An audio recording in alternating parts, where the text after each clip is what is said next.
अस्सलाम वालेकुम नाज़रीन, प्रोग्राम खबर गरम है के साथ मैं हूं मारिया जदून। हमारे साथ हमेशा की तरह मौजूद हैं एहतशामुल हक साहब, और आज के इस शो में हमें ज्वाइन करेंगे उस्मान सईद बसरा साहब, जो कि तर्जुमान है पंजाब हुकूमत के, और हमें माहिर माशियात भी इस प्रोग्राम में आज ज्वाइन करेंगे डॉक्टर इकरामुल हक साहब।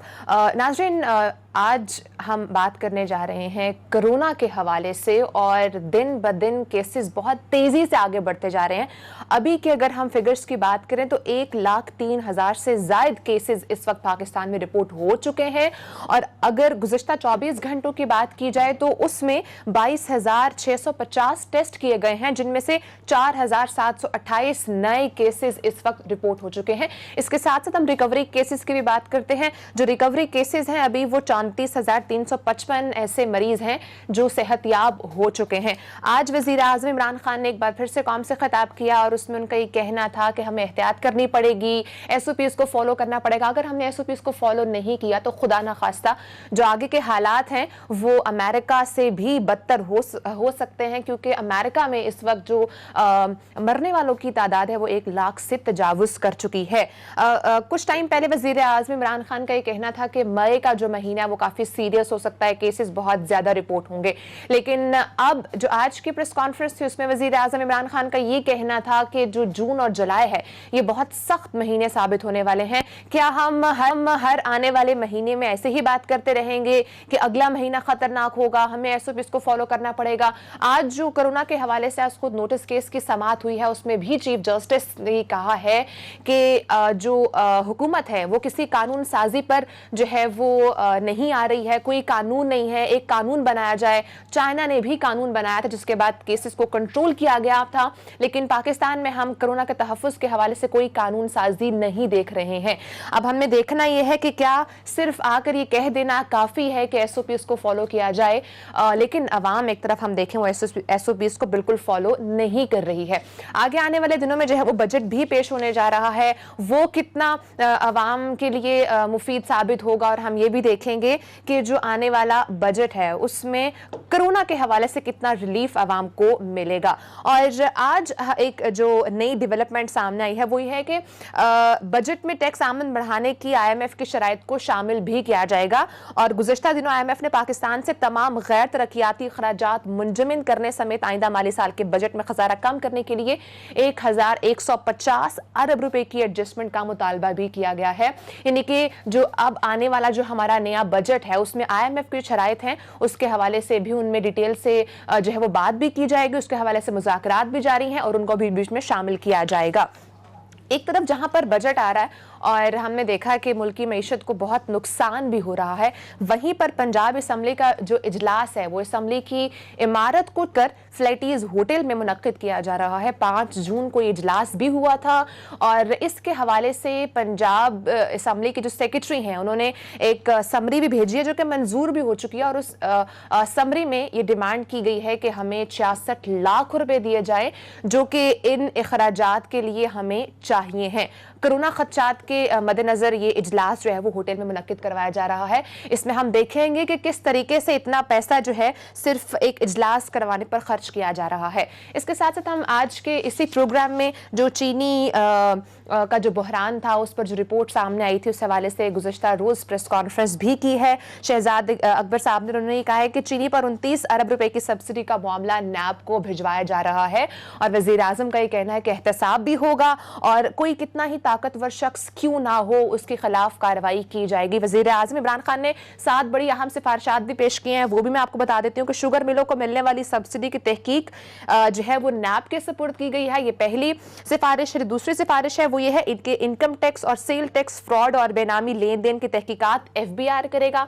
जो तीसरी सिफारिश है वो है कि जो CCP कमीशन है वो कार्टेलाइजेशन की तहकीकात करेगा। जो चौथी सिफारिश है वो ये है कि बरामदाद और कर्ज माफ करने की छानबीन स्टेट बैंक ऑफ पाकिस्तान के हवाले की गई है। 5वीं है कारपोरेट फ्रॉड की तहकीकात FIA और सिक्योरिटीज एंड एक्सचेंज कमीशन को सौंप दी गई है। मुबैना जाली बरामदाद और मनी लॉन्ड्रिंग की तहकीकात FIA के सुपुर्द की गई हैं, जबकि सूबाई कानून की खिलाफ वर्जी की तहकीकात بعد انسداد بدعنوانی کے صوبائی محکمے کو دی گئی ہیں.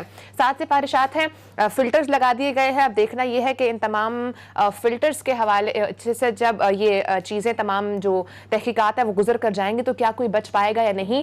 اسی حوالے سے جو ہے وہ فوجداری مقدمہ بھی چلانے کی منظوری دی گئی ہے اور 90 دن میں جو ہے معذرت کے ساتھ 90 دن کے اندر کہا یہ گیا ہے کہ تحقیقات کو مکمل کر لیا جائے گا. احتشام صاحب, تمام خبروں کی جانب تو ہم جائیں گے, لیکن اس سے پہلے 2 خبریں تھیں, کیونکہ خبر گرم ہے, 2 خبریں آپ نے دینی ہیں, ذرا وہ ہمارے ناظرین کو دے دیں. 2 ایک بڑی اہم چیزیں مجھے معلوم ہوئی ہیں جس کے بارے میں بات کرنا چاہوں گا. پہلی تو بات یہ ہے کہ آپ نے ذکر کیا شوگر انکوائری رپورٹ کا, اس کے بعد سبسیکوینٹلی پھر جو سامنے آئی چیزیں, اور کل بیرسٹر شہزاد اکبر صاحب نے پریس کانفرنس کر کے بڑا واضح طور پہ بتا دیا کون سا کیس کدھر جائے گا, اور یہ ہے کہ اب ایکشن لینے کا وقت آ گیا. دیکھیں, ہمیشہ سے ہم کہا کرتے ہیں کہ جی پاکستان میں کارٹلز, مافیاز جو ہے نا وہ گروپس بڑے اسٹرانگ ہیں, اور یہ چینی انکوائری رپورٹ آنے کے بعد تو یہ ثابت ہو گیا کہ وہ ہر حکومت میں رہے ہیں, اداروں میں رہے ہیں, اور ان پہ ہاتھ ڈالنا بڑا مشکل ہے.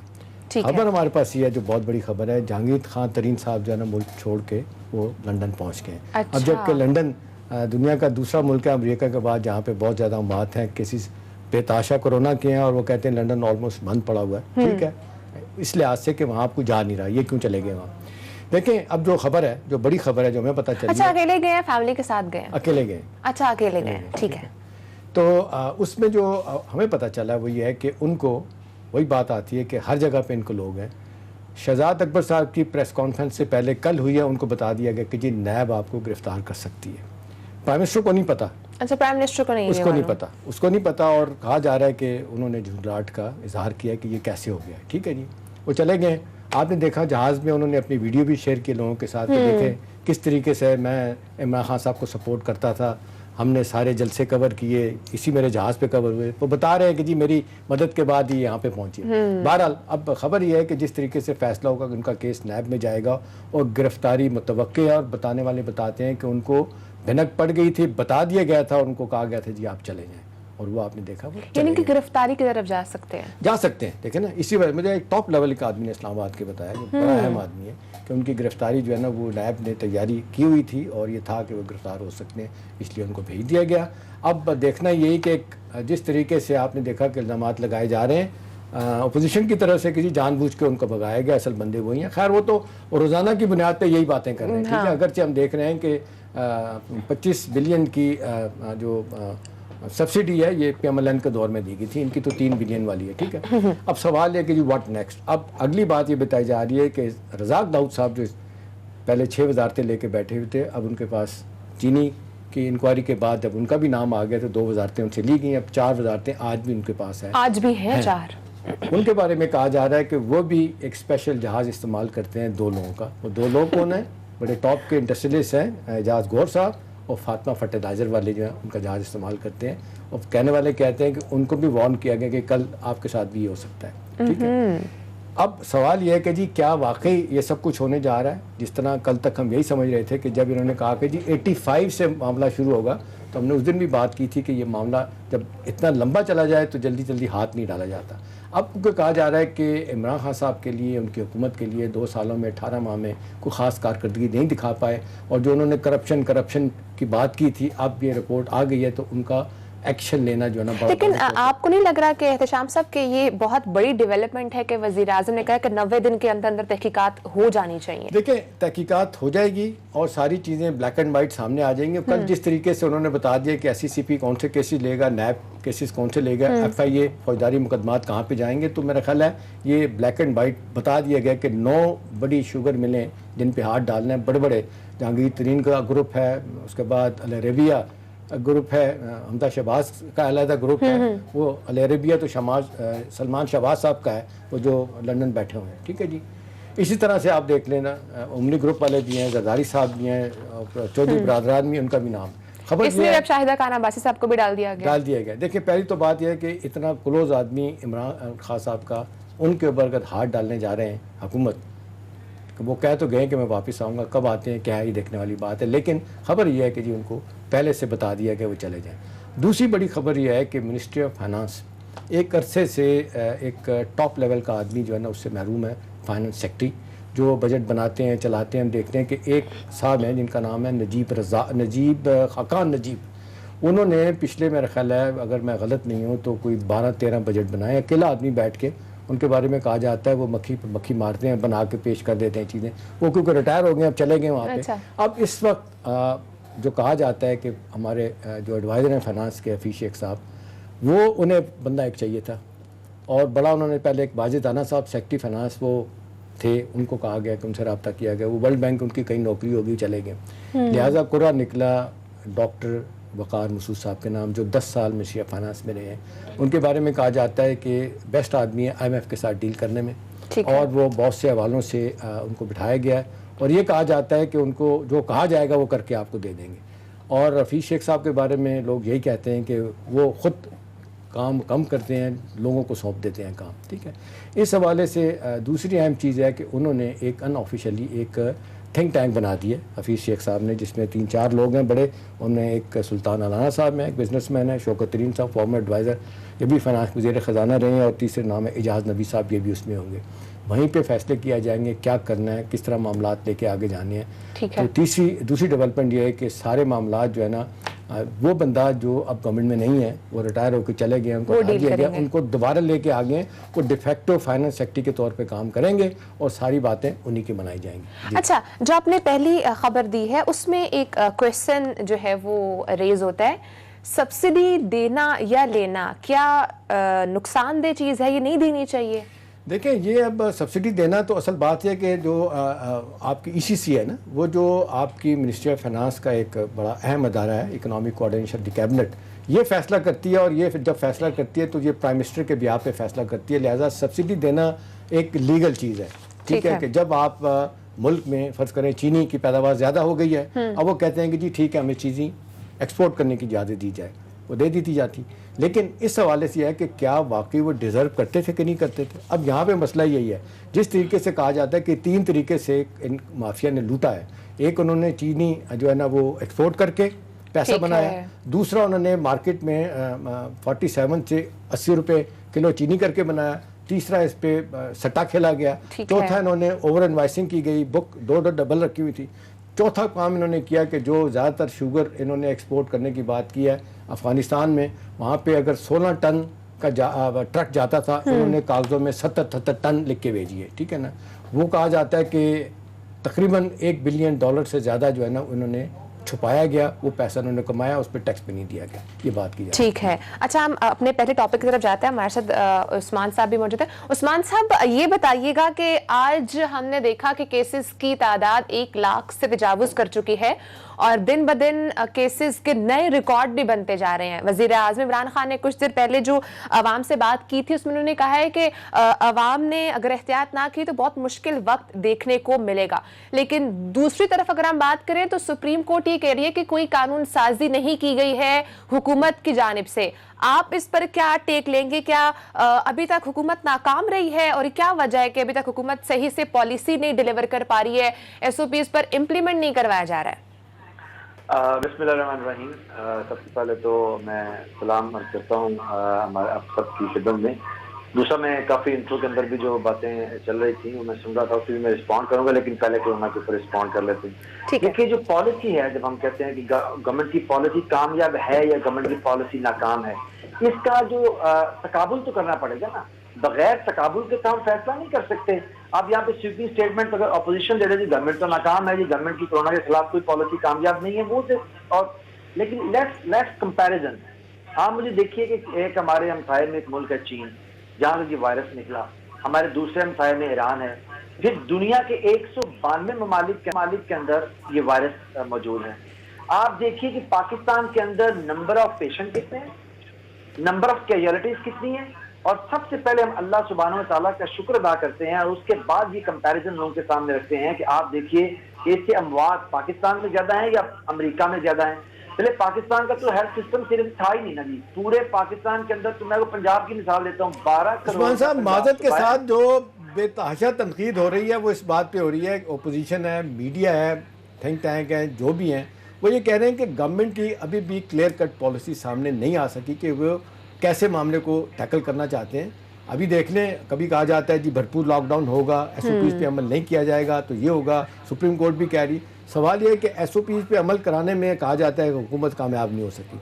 ठीक है, दूसरी बात में मैं ज़ाती तौर पे वज़न समझता हूँ है उस बात में कि जी कोई प्रो को नहीं है, कोई ट्रेड ऑफ नहीं है बिटवीन लाइफ एंड लाइवलीहुड, लिहाजा जो कहते हैं मुकम्मल बंद कर दें और जनाब जो है ना वो मरने से लोगों को बचाएं, वो भी नहीं हो सकता। ये दोनों साथ साथ चलेंगे, लेकिन इसके दरमियान भी एक फाइन लाइन है। वो कहते हैं कि गवर्नमेंट मेंटेन नहीं कर पा रही, जिसकी वजह से क्रिटिसिज्म आप पे बढ़ रहा है। जी उस्मान साहब। अच्छा एहतशाम भाई, अब देखिए सूरत हाल ये है कि पहले हमने फैसला ये करना है कि ये इस कोरोना के खिलाफ लड़ी जाने वाली जंग के कोई SOP तय किए गए थे, नहीं किए गए। उसकी वजह यह है कि 192 ममालिक जहां पे कोरोना का हमला हुआ, तमाम हुकूमतों ने अपनी विजडम को, अपनी अकल को इस्तेमाल करते हुए हुकूमती मशीनरी ने वहां पे फैसले लिए और फिर रिजल्ट नजर है सबके सामने। रिजल्ट की बुनियाद पे ही हम कहेंगे कि हर हुकूमत ने, देखिए हमने एक फैसला लिया, भारत में दूसरा फैसला लिया गया, आपके हमसाये ईरान में तीसरा फैसला लिया गया, चाइना में चौथा लिया गया, फिर दुनिया के अंदर अमेरिका में, बरतानिया में, ऑस्ट्रेलिया में, न्यूजीलैंड के अंदर, यहाँ तमाम हुकूमतों ने अपने दस्तियाब वसाइल के साथ जो भी अपनी प्रूडेंस उसको इस्तेमाल किया। अब देखिए इस्तेमाल भाई, बात यह है कि इसमें कोई शक नहीं है, आपको भी पता है कि ये दुनिया में पेंडेमिक और ये आफत पहली दफा आई है। अब आप देखिए नंबर ऑफ कैजुअलिटीज और देखिए, कनाडा में 7800 लोग इससे वफात पा गए, मैक्सिको के अंदर इसमें 13,511, पुर्तगाल में 1,480, इस तरह इंडोनेशिया के अंदर 1851 लोग, भारत में 7,207 लोगों ने, सऊदी अरब के अंदर 712 लोगों ने, बांग्लादेश उस्मान साहब माजरत के साथ वहाँ तो फ्लैटन करने के बाद नीचे आना शुरू हो गया। हमारा तो भी प्राइम मिनिस्टर भी कह रहे हैं कि जुलाई और अगस्त बढ़ना है, तो वो कह रहे हैं कि जितने दिनों में 52 दिनों में इतनी 1 लाख तादाद में लोग वहाँ पे मारे गए अमेरिका में, उसका रेशो निकाला जाए तो हमारे 10 दिनों में जो लोग मारे गए। अच्छा तो शाम में देखिए मसला ये है क्योंकि इसमें नंबर ऑफ कैजुअलिटीज इन्वॉल्व हैं और हम जो तक मैं आप और प्राइम मिनिस्टर और हेल्थ के एक्सपर्ट्स और दूसरे तज्जियाकार इसके ऊपर जो अपनी राय दे रहे हैं, क्योंकि इसके अंदर अमवात इन्वॉल्व हैं, लिहाजा हम फटाफट गवर्नमेंट को भी इसमें ब्लेम करना शुरू करते हैं घबरा के। देखिए मसला क्या है, कोरोना एक हकीकत है। आज मेरे अपने शाम भाई, मेरे फोन की कांटेक्ट लिस्ट में 11 लोग अल्लाह को प्यारे हो गए कोरोना की वजह से। मेरी अपनी कांटेक्ट लिस्ट में मेरी अजीजा थी पाकिस्तान तरीके साहब की MP, वो चले गई, हमारे गुजरावाला में बिल्कुल साहब के MP तक चले गए, आज बड़ी TV स्टार चली गई हैं। देखिए ये हकीकत है, इससे इनकार नहीं किया जा सकता। अब मसला ये है कि आप इसका नेचुरली इस वायरस को अंडरस्टैंड कीजिए कि इसकी बायोलॉजी क्या है। ये जब शिद्दत से हमलावर होता है और उसके बाद ये ट्रांसमिट होता है अगले से अगले आदमी में, तो इसकी शिद्दत कम से कम होती है। फर्क करें जैद को हुआ और उससे बकर को ट्रांसफर हुआ, तो जैद वाला जो इंटेंसिटी है वो बकर में नहीं जाएगी, बकर की इंटेंसिटी तीसरे में नहीं जाएगी। अब जब हम देखते हैं, जो हम कर्व की बात करते हैं, तो शाम भाई की कर्व जो है वो फ्लैटन हो गया। इसका मतलब यह है कि वायरस पूरी शिद्दत से जब मौजूद था और उसके बाद जब आगे चला गया, उसकी शिद्दत बीमारी पैदा करने की और हमारे निज़ाम को मफलूज करने की कम हो गई। प्राइम मिनिस्टर ने, देखिए एक बात पे शाम भाई सबको माननी पड़ेगी, आपके वजीर आजम की दी हुई लाइन के ऊपर सिर्फ पाकिस्तान नहीं, दुनिया के जो हुकूमतें हैं उन्होंने अपनी पॉलिसी को मरतब किया। एक तरफ अमेरिका पहले पूरा बंद हो रहा था, हमारे प्राइम मिनिस्टर ने कहा कि पार्शली लॉकडाउन करें। भारत पूरा बंद हो रहा था, हमारे प्राइम मिनिस्टर ने कहा पार्शली इसको लॉकडाउन करें। अब मसला ये है, देखिए एक ही मैकेनिज्म है, डिफेंस मैकेनिज्म, जो मैं आप और पूरी दुनिया इसको, ठीक है, सबको एक ही मैकेनिज्म को फॉलो करना पड़ेगा, लेकिन उस SOPs को आवाम के थ्रू किस तरह से मैनेज करवाया जाए या हुकूमत किस तरह से चलेगी, वो एक अलग इशू है। डॉक्टर साहब आप ये बताइएगा कि अभी हमने देखा कि आगे 12 जून को बजट पेश किया जाने जा रहा है और बजट भी पेश होने वाला है, तो आप ये बताइएगा कि आपको क्या लग रहा है कि कितना रिलीफ मिल सकेगा इस आने वाले बजट से आवाम को, और क्या इसमें कोरोना के हवाले से किसी किस्म का कोई रिलीफ आवाम को मिलेगा? जी, इस वक्त हमारे 2 मसाइल हैं। वज़ीर आज़म मोहतरम चाहते हैं कि हर सेक्टर को रिलीफ दिया जाए, लोगों को रिलीफ दिया जाए, और उनकी बड़ी इसमें नेक ख्वाहिशात भी हैं और डिटर्मिनेशन भी है। और दूसरी तरफ चूँकि हम IMF का प्रोग्राम साइन कर चुके थे, उनकी तरफ से जो मुतालबा है वो बहुत सादा है कि अगर आप हमारे प्रोग्राम में रहना चाहते हैं तो आपको फिस्कल कंसोलिडेशन और स्टेबलाइजेशन करनी होगी। और इस वक्त चूँकि आप 90% आपका जो है वो टैक्स टू GDP रेशो तो आपका कोई 500, 600, 700% पे है, मगर अगर आप GDP टू डेट रेशो भी निकालें तो वो भी 90% पे हो गई है। अब उन मुल्कों में जहाँ ये 250-250% भी है, नहीं भूलना चाहिए कि उनके पास इनकम फ्लोज हैं, यानी एक्सपोर्ट है, उनके पास ज़राए हैं। हमारा मसला ये है एक्सपोर्ट मुसलसल गिर रही हैं। अगर हम रेमिटेंसेस की चलें, बहुत ज़्यादा गिरावट ना भी निकालें तो एहतशाम साहब बेहतर बता सकेंगे कि फिर भी $3-4 बिलियन का जो करंट अकाउंट डेफिसिट हमने बड़ी कोशिश करके, और पिछली हुकूमत ने वाकई ही PTI के लिए जो छोड़ कर गए थे बैगेज इतना खौफनाक था कि उसको वाकई ही मीट करना एक बहुत बड़ा चैलेंज था, और उन्होंने किया, और जो काम उन्होंने अच्छा किया है उसके नताइज थोड़े से मनफी आने थे, क्योंकि जब आप अपनी इस तरह की टाइटनिंग करते हैं तो आपकी इकॉनमी में कंट्रैक्शन आती है। फिर कोविड आ गया, कोविड नहीं भी आया था तो हम स्लगिश थे, इकॉनमी थे, क्योंकि हमारा मार्कअप रेट बहुत ज़्यादा था, हम बहुत ज़्यादा कम इंपोर्ट्स कर रहे थे, तो एक नेचुरल चीज़ थी, और इसमें हम PTI को मुर्द इल्ज़ाम नहीं ठहरा सकते, सवाए इसके कि ये कह सकते हैं ज़्यादा से ज़्यादा तनकीद के तौर पर कि एक जो मरबूत प्रोग्राम था जिसका दावा था वो शायद उस तरीके से, मगर वो होता है कि हालात ऐसे हो जाते हैं कि मरबूत प्रोग्राम भी बना हुआ जो है वो किसी काम का नहीं रहता, क्योंकि फोर्सेस ऑफ सर्कमस्टांसेस जो होते हैं, जो हिस्ट्री का अपना जबर होता है, वो बहुत ज़रूरी होता है देखना। इसमें डॉक्टर साहब एक चीज़ बताइएगा कि जो मेरा ख्याल है बहुत परेशान कुन बात है वो ये है कि अब जिस तरीके से IMF के बारे में इतलात आ रही हैं कि वो अपनी सख्त शराइत बनवाने के लिए बैठे हुए हैं, और एक अरसे के बाद फिर वही उनका मंत्र है कि जी ग्रोथ वर्सेस कंसोलिडेशन या स्टेबलाइजेशन, मतलब है कि बेल्ट टाइटनिंग आप करेंगे, ऑस्टेरिटी की तरफ जाएंगे, डेवलपमेंट बजट को कट लगाएंगे, कोई आप तनख्वाही नहीं बढ़ाएंगे। आप वज़न है इस बात में कि हमारे जिस लिहाज से हम देखते हैं कि अखराजात बढ़ते चले गए थे, हमने जिसको फॉल बैक करने के लिए हमारे पास कुछ नहीं रह गया था, रेवेन्यू 30% कम हो रहा है, और रेमिटेंस कहा जा रहा है कि जो 22 बिलियन के बजाय 17 बिलियन रह जाएंगी। इन सारे हालात में ये कहा जा रहा है मेक और ब्रेक बजट होगा। आप समझते हैं कि कोई गवर्नमेंट के लिए फॉल बैक करने की कुशन है? किस तरह का बजट होगा? डॉक्टर साहब आपसे इसका जवाब लेंगे एक ब्रेक के बाद। यहाँ पे एक ब्रेक का वक्त आते रहिएगा।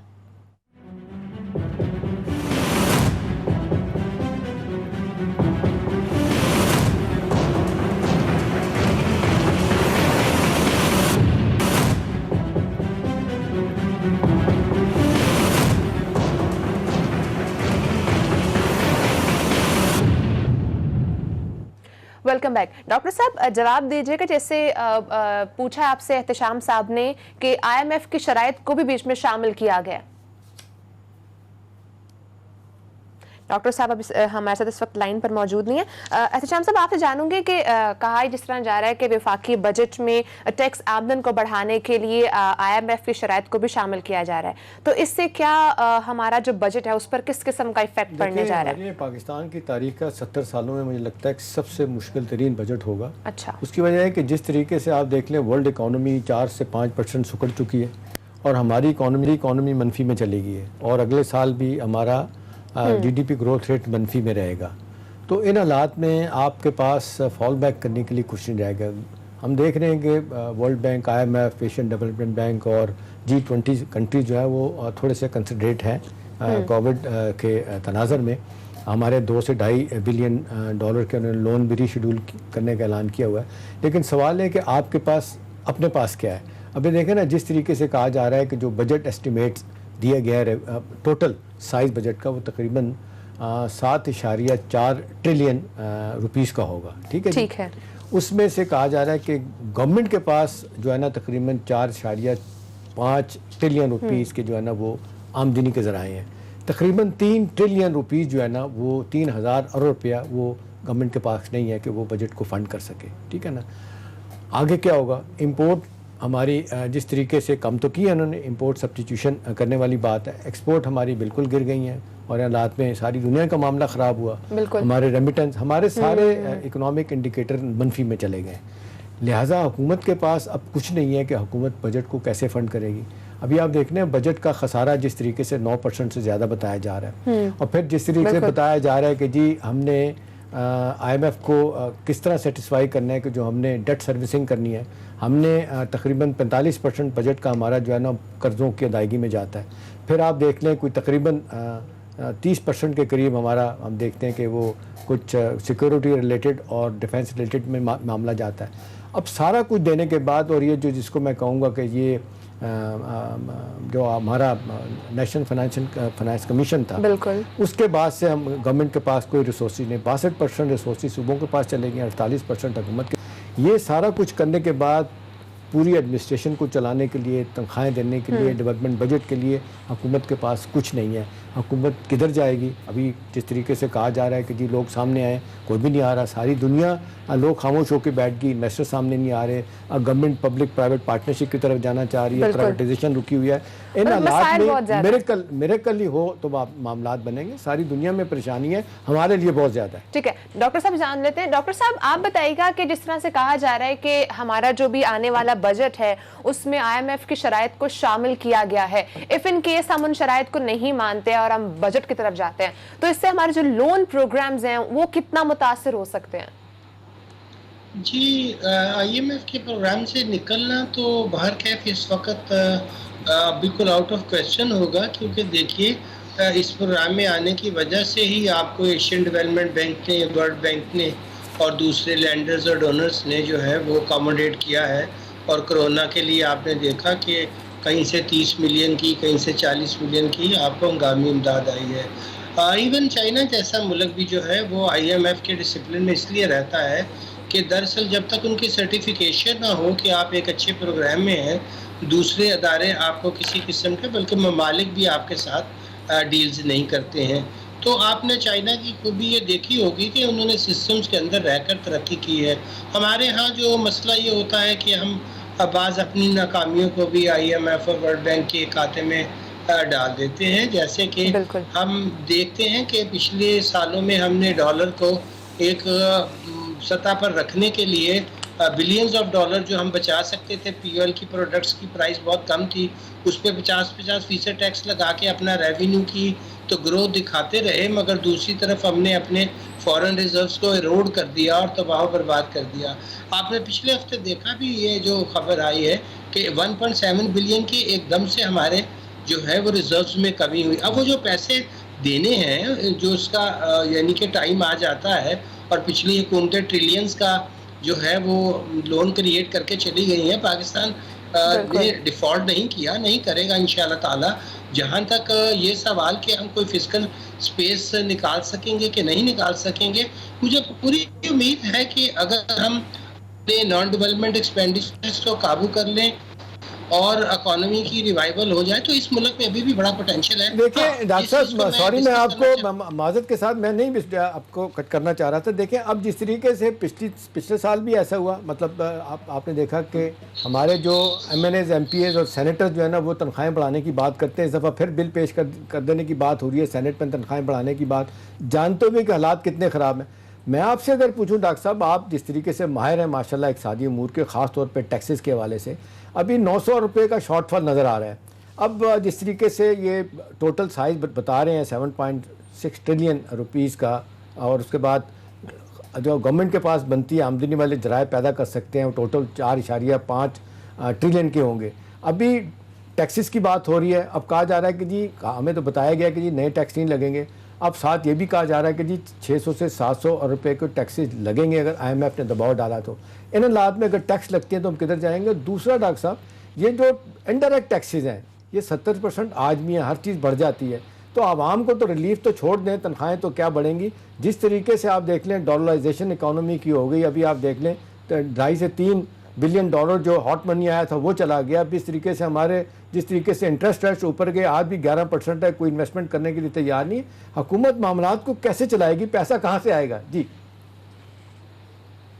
जी देखिए, दो चीज़ें थी एहतशाम साहब। एक तो हमने जो लीकेजेस रोकने में कामयाब नहीं हुए थे, और पहली दफ़ा आपने देखा कि वज़ीर आज़म मोहतरम ने कुछ ऐसे सेक्टर्स पे हाथ डाला जो मैसिव टैक्स एवेजन में, इसके अलावा जो खराबियां हैं मैं उस पर बात नहीं कर रहा, मैसिव टैक्स एवेजन में इन्वॉल्व थे। तो आपने देखा कि हमारी टैक्स बेस की एरोजन के अंदर जो बहुत बड़े बड़े माफिया प्लेयर्स हैं, और उसका जो आप कह सकते हैं कि लॉ मेकर्स के, लॉ कीपर्स के और लॉ ब्रेकर्स के दरमियान एक अनहोली अलायंस है, اگر وزیر اعظم محترم اس ڈٹرمنیشن سے اس کو توڑنے میں کامیاب ہو گئے تو ابھی بھی بہت بڑا پوٹینشیل ہے، اور وہ اگر ہم یہ حاصل کر لیں تو ایف بی آر آپ کو پتہ ہی ہے کہ کتنا جو ہے لیکیج ایٹ امپورٹ اسٹیج ہوتا ہے کہ وہاں 60% ٹیکسز اکٹھے ہوتے ہیں. اگر ٹیکس کو سادہ کر لیا جائے، اس کی شرح کم کر لی جائے اور براڈ بیس کرنے کے بعد انفورسمنٹ درست کر لی جائے تو ہم سروائیو کر سکتے ہیں. کیونکہ ہمارے جیسے ممالک جو ہیں ان کے بارے میں آپ نے دیکھا کہ ابھی ورلڈ بینک جو ہمیں 500 ملین کا پاکستان ریز ریونیو پروجیکٹ نیا دے رہا ہے، وہ کہتے ہیں کہ آپ کا بڑی آسانی کے ساتھ جو ہے وہ گیپ جو ہے وہ 3-4 ٹریلین کا ہے. تو سمجھیے کہ اگر اس سال ہم نے ابھی تک 3200 بلین اکٹھا کر لیا ہے، 300-400 شاید اور بھی ہو جائے گا، اور اگر اس میں آپ وہ گیپ بھی شامل کر لیں تو ایسی میں سمجھتا ہوں کہ مایوسی والی بات نہیں ہے. صرف ڈٹرمنیشن کی کمی تھی، پہلے تو ایک کنائبنس تھا.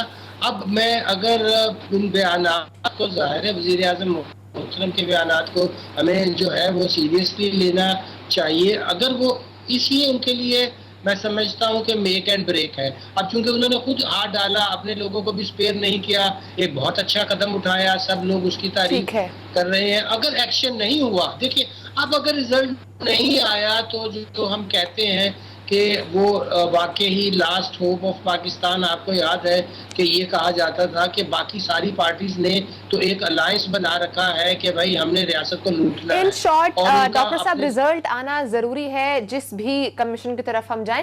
بسرا صاحب آپ جاننا چاہوں گے، ابھی آپ نے ہمارے ساتھ جو اکانومسٹ موجود تھے ان کی گفتگو سنی ہے، بجٹ میں بہت سی مشکلات پیش آ رہی ہیں، حکومت کے پاس پیسے نہیں ہیں معاملات چلانے کے لیے، لیکن دوسری طرف ہم نے یہ دیکھا ہے کہ پنجاب اسمبلی جو ہے وہ 66 لاکھ روپے مانگ رہی ہے صرف ایک اجلاس چلانے کے لیے، وہ بھی ہوٹل میں. اس پر آپ کس طرح سے ٹیک لیں گے؟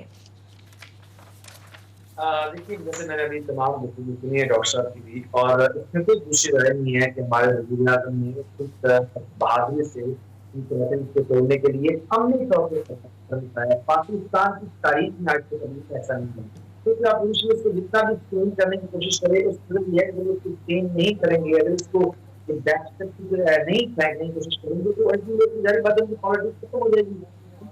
جو ہے سرل میں غلط عمران خان ایک بڑی طاقت ہے، اپنے ملک انہوں نے ثابت کیا، اور ان کی کام پر کوئی آدمی پاکستان کی سیاست میں موجود نہیں ہے جب کابل کی نہیں جا سکتا. جس شخص نے پاکستان کی بہتر سیاست والا ہسٹری میں پہلی دفعہ آپ دیکھیں گے شروع غصہ نہیں ہے، یہ کتنا 80 کی دہائی کا ہے جب سے سیاست خاندانوں نے جو ہے شوگر دام شروع کیا اور بجائی ارب روپے کی ڈاٹا ہے عام آدمی کی جیب میں، اور یہ کارٹل جو لوگ خاندان یا لوگ ہر حکومت کا حصہ ہیں اور یہ ہر پارٹی کے اندر اپنی مضبوط جڑے رکھتے ہیں. لیکن کم تنہا پرائم منسٹر عمران خان ان کے خلاف کھڑا ہونے کا فیصلہ کیا، نہ صرف کھڑا ہونے کا فیصلہ کیا بلکہ آیا نہ صرف کھڑا ہوئے ہیں بلکہ انہوں نے ساتھ انویسٹیگیشن کروائی اور اس کے اوپر کرمنل قائم کرنے کے لیے بھی نوٹیفکیشن قائم کی. اب آپ نے کہا کہ کوئی شخص کی دیکھیے کہ پاکستان کے حالات میں ہماری اکانومی جو ہے وہ ایک گرداب میں، اس میں کوئی شک نہیں کہ کرونا نے پاکستان کو اکانومی کو آن ٹاپ آف ہماری وہ ناتواں اکانومی ڈاکٹر صاحب نے ذکر کیا. اب تو بچوں کو فکس ہو گیا ہوا ہے کہ ارب یو ایس ڈالر کا کرنٹ اکاؤنٹ فکس تھا اور آپ کا جو ٹریڈ ڈسبیلنس تھا وہ 45 بلین یو ایس ڈالر. اچھا اس میں عثمان صاحب یہ بتائیں نا، یہ جو بہت زیادہ کرٹیسزم ہو رہا ہے فلیٹیز ہوٹل میں جو چودھری منیر صاحب کا ہے، جو سمدھی ہیں مریم نواز صاحبہ کے، ان کے ہوٹل میں جناب یہ سب کچھ ہو رہا ہے، 60 لاکھ روپیہ مانگ لیا گیا اس کے لیے، اور حمزہ شہباز صاحب نے تقریر کر کے بڑا سراہا اور انہوں نے بڑا خراج تحسین پیش کیا پرویز الہی صاحب کو بھی. کہنے والے لوگ کہتے ہیں کہ P M L N P M L Q کے جو ہے نا وہ جس کو کہتے ہیں مراسم بڑھ رہے ہیں. اس حوالے سے آپ کیا کہیں گے؟ کچھ لوگ کہتے ہیں یہ نہ سسیے بے خبریں تیرا لٹے شہر ممبور، آپ کے لیے بعد میں پتہ چلے کہ اندر سے گیم کچھ ہو رہی ہے آپ کے خلاف. احتشام بھائی آپ کو یاد ہوگا کہ پچھلے آیا تھا تب بھی ایک بڑا بات بتانے میں ذکر نہیں تھا، اس کا بڑا شور تھا اور تب بھی آپ کو کیٹیگوریکلی مسئلہ یہ ہے کہ ہماری پنجاب کے اندر، اور یہ بڑا ایک حیران کا بات ہے کے لیے جو کو پنجاب میں ووٹ نہیں ملا، اس طرح دیکھیے حمزہ کے بعد ہے جو آن پرپز کی ہے کہ وہ بیچارے کو پروڈکشن آرڈر کمپنی کا سیشن حمزہ شہباز کے پاس ذریعے اس کے علاوہ تو بیچارہ باہر نہیں آ سکتا، کافی قریب شاید کبھی دوبارہ بھی پروڈکشن آرڈر ملتے رہے۔ اب دیکھیے میں آپ کو بات کوئی شک جو سیاست ہے وہ آپ اس کے اندر آپ کے دوست ہیں، اس کے دشمن ہیں، اس نون ابھی تک باہر نہیں آ سکی کہ ہم صوبے کے اندر تختے لاہور اور ایک وہ پسماندہ علاقے سے وہ آگے براجمان ہے، یہ چیزیں نہیں ہو رہی، یہ ٹھیک ہے بسرا صاحب کی آڈیو میں نہیں آ رہی ہے۔ احتشام صاحب اس پر آپ کا کیا ٹیک ہے، کس طرح سے آپ اس کو دیکھ رہے ہیں؟ کیا پنجاب اسمبلی کا جو ہال ہے اس میں نہیں کروایا جا سکتا سیشن؟ دیکھیں اب یہ کہہ دینا کہ جی وہاں پہ جگہ کم ہے، میرا نہیں خیال کہ جگہ ہمیشہ کی طرح اب یہی ہوتا ہے کہ اگر آپ حاضری کی بات کریں تو ہم یہی دیکھتے ہیں 30-40% تو لوگ آتے ہی نہیں ہیں، ہر سیشن میں نہیں آتے، اور پھر ہم نے یہی بھی دیکھا کہ 50% سے زیادہ لوگ جو ہے نا وہ بولتے ہی نہیں ہیں، نیشنل اسمبلی ہو صوبائی اسمبلی ہو باتیں نہیں کرتے۔ تو میرا خیال ہے یہ اب معذرت کے ساتھ جس طرح لوگ باتیں کر رہے ہیں کہ جی یہ خاص پرپز کے لیے فائدہ دینے کی بات کی ہے، اور پھر دوسری بات یہ ہے کہ عثمان بسر صاحب یہ ذہن میں بات رکھیں کہ جس طریقے سے نام آئے ہیں مختلف والوں سے چینی کی انکوائری کے بارے میں، اور مونس الہی صاحب کا نام آتا ہے، وہ کس طریقے سے ان کی پارٹنرشپ ہے خسرو مختار کے بھائی کے ساتھ وہاں پہ، اور ان کا نام بھی آ رہا ہے، اور پھر یہ بھی کہا جا رہا ہے کہ جی اس دفعہ پرائم منسٹر صاحب کچھ سننا نہیں چاہتے، انہیں اگلا الیکشن جیتنے کے لیے اور اگلے 3 سال گزارنے کے لیے کہیں نہ کہیں ہیڈ رول کرنے پڑیں گے۔ اس حوالے سے کہا جاتا ہے کہ پی ایم ایل کیو کے بڑے سیریس تحفظات ہیں، وہ چاہتے ہیں کہ جی ہاتھ ہولہ رکھا جائے، اور پرائم منسٹر صاحب جو ہے نا وہ کہتے ہیں جو خبریں ہیں وہ انقلاب وہ جس کو کہتے ہیں ان بلاک وہ چاہ رہے ہیں کہ سب پہ ایکشن لیا جائے، اور جو واجد رانا صاحب نے فاجد ضیاء صاحب جو ایف آئی کے چیف ہیں انہوں نے جو رپورٹ بنائی ہے اس میں بڑا واضح طور پہ بتایا گیا، وہ کہنے والے ساتھ لوگ یہ بھی کہہ رہے ہیں کہ بڑی مشکلات کا شکار ہوں گے آگے چل کے۔ رزاق داؤد صاحب بھی جو شوگر ایڈوائزری بورڈ کے سربراہ بھی ہیں، اس کے بعد کامرس منسٹر بھی ہیں، پھر جو فائنانس منسٹر کے طور پہ سبسڈی کی اپروول دی تھی اپنے عمر صاحب نے جو دی تھی، ٹھیک ہے نہیں جی اسد عمر نے دی تھی، اس کے بعد نام آتا ہے کہ جی فائنل جو سبسڈی دی ہے 5 بلین کی انہوں نے اپنے چیف منسٹر پنجاب نے، ان پہ بھی نام ہوگا، اور وہ اپنے پراپر جی ہاں اپنے جواب نہیں دے پائے۔ اب کہنے والے لوگ کہتے ہیں کہ یہ مشکلات کا شکار ہوں گے، اور یہی وجہ ہے کہ پھر ہاپ نابنگ کہتے ہیں P M L N P M L Q کی ہو رہی ہے ساتھ۔ ٹھیک ہے، اچھا احتشام صاحب 7 سفارشات بھی وزیر اعظم کی جانب سے پیش کی گئی ہیں، کیا آپ دیکھنا یہ ہے کہ جو فلٹرز لگائے گئے ہیں کیا اب اس کے بعد 90 روز کے اندر تحقیقات مکمل ہو پائیں گی یا نہیں؟ اس کے اوپر ڈسکشن کریں گے لیکن ایک بریک کے بعد۔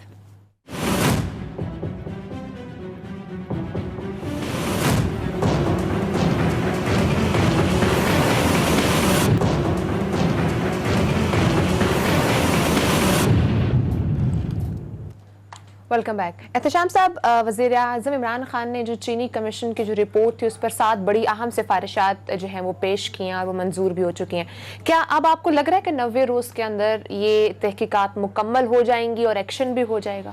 دیکھیں جس طریقے سے دعویٰ کیا جا رہا ہے، back to back press conferences barrister Shahzad Akbar صاحب کرتے ہیں 2 وزیروں کے ساتھ لا کے، اس پھر بڑا اسٹرانگ اپوزیشن کی طرف سے ریئیکشن بھی آتا ہے کہ جی یہ ون وے سارا ہے، جو الزامات لگتے ہیں گورنمنٹ کے لوگوں پہ کرپشن کے الج کرپشن کے ان کو ہاتھ نہیں ڈالا جاتا، اور یہ شیخ رشید صاحب جو کہتے تھے نیب عید کے بعد دونوں طرف جائے گا کھیلے گا، وہ بھی کچھ نہیں ہو رہا۔ تو اب بات ہے کہ ایک طرف تو آپ کس طریقے سے کرٹیسزم جو اوور کم کریں گے جو گورنمنٹ کا اپوزیشن کا گورنمنٹ کے خلاف ہے، دوسرا یہ 85 میرے اپنے تحفظات ہیں کہ 85 سے اگر آپ فنڈنگ ان کا آڈٹ شروع کریں گے اور انکوائری شروع کریں گے ان کی ساری کی ساری، تو اتنا آسان کام نہیں ہے۔ یہی وجہ کچھ لوگ کہتے ہیں کہ جب آپ اتنے لمبے عرصے تک چلے جاتے ہیں پیچھے تو پھر اس کا مطلب ہے کہ داخل دفتر ہو گیا، لوگ آپ کہتے ہیں کہ جی اب آپ نے آگے کچھ نہیں کرنا۔ لیکن میرا اپنا خیال ہے کہ جس طرح حکومت پہ بڑا شدید دباؤ بھی ہے، اور پرائم منسٹر صاحب کا جو 1 پوائنٹ ایجنڈا ہمیشہ سے رہا ہے، اور بڑی حد تک ان کے ورسٹ کرٹک بھی کہتے ہیں کہ جی ہاتھ صاف ہیں ان کے، وہ کرپٹ پریکٹسز ان کے لیے جو ہے نا وہ کسی صورت میں منظور نہیں ہے، اپنے انتہائی قریبی آدمی کی وہ قربانی دینے کے لیے تیار ہیں، جن کا نام ہے جہانگیر ترین صاحب۔ تو میرا خیال ہے یہ دباؤ رہے گا، اور جب تک میرا خیال ہے जिस तरीके से एक सीरियस दबाव आएगा प्राइम मिनिस्टर का पर्सनल लेवल पे नैब के ऊपर भी और SCCP के ऊपर भी, FIA के ऊपर भी, कभी ठीक है आप इन सिफारिशात की रोशनी में जल्दी केसेस, चाहे फौजदारी हैं, महकमाना कार्रवाइयाँ करनी हैं, जो भी करना करें, तो मेरे ख्याल है ये बड़ा ज़रूरी है। अदरवाइज़ मुझे लगता है, मेरे फियर्स हैं कि फिर ये शुगर माफिया जो कार्टल्स हैं ये फिर मनवर करेंगे, ये फिर लोगों के पास पहुँच जाएंगे। इनके सब जगहों पे ताने बाने इनके होते हैं, इनकी सब जगहों पे लोग बैठे होते हैं। तो लिहाजा अब देखें ना, जब मेजॉरिटी आपके लोग खाने पीने वाली हो और इग्नोर करने वाली हो और अपना हिस्सा कट लेने के लिए बैठी हो, तो बड़ा मुश्किल होता है कि गवर्नमेंट कोई अपना एजेंडा किसी तरीके से पूरी कर पाए। ये हम बसरा साहब से जान लेते हैं। बसरा साहब, क्या मुमकिन हो सकेगा वज़ीर आज़म के लिए और जो भी हुकूमत ने भी है PTI के लिए कि इस तमाम इशू को रिजॉल्व कर सके, और उसके बाद जो वज़ीर आज़म इमरान खान कह रहे हैं कि हम चाह रहे हैं कि लोगों से रिकवरी हो, तो क्या ये मुमकिन हो सकेगा? मैं, क्योंकि टाइम मुख्तसर है और मैं इसमें आपको वज़ीर आज़म का वही शेर जिन्होंने सुनाया था कि मुफामत ना सिखा जब्र नारवा से मुझे, मैं सर बकफ हूँ लड़ा दे किसी बला से मुझे। मैं वज़ीर आज़म को टेलीविजन की स्क्रीन के अलावा भी जानता हूँ और एहतशाम भाई भी जानते हैं। जिसका नाम इमरान खान है उसके नज़दीक एक ही दबाव है और वो उसके लोगों की उससे जुड़ी हुई तवक्कुआत का दबाव है। इमरान खान एक इखलाकी दबाव का शिकार तो हो सकते हैं कि मैंने अपनी कौम को डिलीवर करके देना है, मैंने करप्शन के खिलाफ, काटे के खिलाफ खड़ा होना है और इस जंग को मंतकी अंजाम तक पहुंचाना है। जहांगीर तरीन उनके करीब तरीन आदमी जब देखिए उनका नाम आया तो उन्होंने कोई इंक्वायरी तो नहीं रखवाई। सारी दुनिया इसके ऊपर गवाही देने को तैयार है जिसका नाम इमरान खान है। लेकिन माजरत के साथ जहांगीर तरीन साहब अब इस मुल्क में भी मौजूद नहीं है और वो कहा यह जा रहा है ज़राए के मुताबिक इस वक्त लंदन में। देखिए, मेरे ख्याल में शाम भाई अपने इंटरव्यू में जो बात कर रहे थे वो इस वीडियो का भी हवाला दे रहे थे, वो वीडियो 2016 की है और जहांगीर तरीन अपने ट्वीट में बता चुके हैं कि उनको एक मसला है, उनको कैंसर का एक मामला भी रहा है, उसकी ट्रीटमेंट के लिए मेडिकल इशू, कैंसर के ट्रीटमेंट के लिए वहां गए। लेकिन जहांगीर तरीन हो, जैद हो, बकर हो, नवाज शरीफ हो, कोई हवाखोरी करता हुआ कोई और इंसान हो जो कानून से भागा हुआ है, उसको इमरान खान की हुकूमत बिला तफरीक बिला तखसीस कानून के सामने ला के खड़ा करेगी इंशाल्लाह ताला। इसमें कोई चले बसर साहब, कम वक्त है हमारे पास, डॉक्टर साहब से एक सवाल लेते हैं। डॉक्टर साहब, आपको कोई सिल्वर लाइनिंग नजर आ रही है? वैसे तो आपने बड़े खूबसूरत तरीके से बता दिया है। आपके ख्याल में ये अब जो मेक और ब्रेक वाली बात है, गवर्नमेंट किस तरीके से जो आप चाह रहे हैं कि लीकेजेस को ख़त्म कर दें और इन्फोर्समेंट सही हो, आपको लगता है कि हुकूमत के पास कोई मैकेनिज्म आ जाएगा? और ख़ास तौर पे जो सबसे बड़ा हमारे पास तो हथियार है रेवेन्यू इकट्ठा करने का, वो FPR जो है उसको ठीक कर सकेंगे हम? रिस्ट्रक्चरिंग नहीं हो पाई उसकी अभी तक, आज तक। जी दुरुस्त सर, मैं आपने अभी आज ही इस मौका के ऊपर जो है वो आपको याद होगा कि पहले इस माह की 18 को 1 घंटे की मेरी मुशावरत हुई जिसका कि प्रेस रिलीज़ भी इशू किया मोहतरम डॉक्टर हफीज़ शेख साहब ने, और उसके बेस के ऊपर उन्होंने कहा कि पहली दफ़ा हमने इंडिपेंडेंट एक्सपर्ट्स के साथ जो है वो मुज़ाकरात किए हैं, उनसे किए हैं, उनसे राय ली है। तो जहाँ तक संजीदगी का मामला है, मैं आपसे अर्ज करूं कि FBR बिल्कुल तैयार है और अब ये वो FBR नहीं रहा जहाँ पॉलिटिकल जो है वो पोस्टिंग्स होती थी। इस वक्त मेंबर जो हैं, चाहे वो ऑपरेशंस के हैं, पॉलिसी के हैं या चेयरपर्सन हैं, बहुत डिटर्मिन्ड हैं। और पहली दफ़ा आपने देखा कि DMG की जो उसके ऊपर इजारादारी थी या बाहर के लोगों की, उसको ख़त्म किया है। और ये मैं मशवरा पहले भी वज़ीर आज़म मोहतरम साहब ने मुझे बुलाया था मीटिंग में, मैंने बताया था कि देखिए उनके कैडर के लोगों को अगर आप ऑन नहीं करने के, उनमें अच्छे लोग भी हैं, उनको इनकरेज नहीं करेंगे तो फिर आप बाहर से जो आदमी लाएंगे उसकी कबूलियत भी नहीं होगी और वो डिलीवर भी नहीं कर सकेगा। और आपने देखा भी कि ऐसा ही हुआ। तो मैं पूरा उम्मीद हूँ और एक बड़ी ज़बरदस्त टीम जो है ऑडिटर्स की बाहर से भी जो है उसकी मदद, क्योंकि हमारे यहाँ सेक्शन 177(11) में ये बात मौजूद है। तो मैं पूरी उम्मीद हूँ कि इस दफ़ा यकीनी तौर पर FBR अपनी कारकर्दगी दिखाए। इस बार जो है वो FBR के साथ साथ हम उम्मीद ये कर रहे हैं कि दीगर जो पाकिस्तान के इदारे हैं वो भी अपनी कारकर्दगी दिखाएं। बसर साहब ने ज्वाइन किया था, आपका बहुत शुक्रिया वक्त देने के लिए। डॉक्टर साहब आपका भी बहुत शुक्रिया। नाज़रीन, प्रोग्राम का वक्त खत्म हो चुका है, अपना बहुत सारा ख्याल रखिएगा। अल्लाह हाफ़िज़।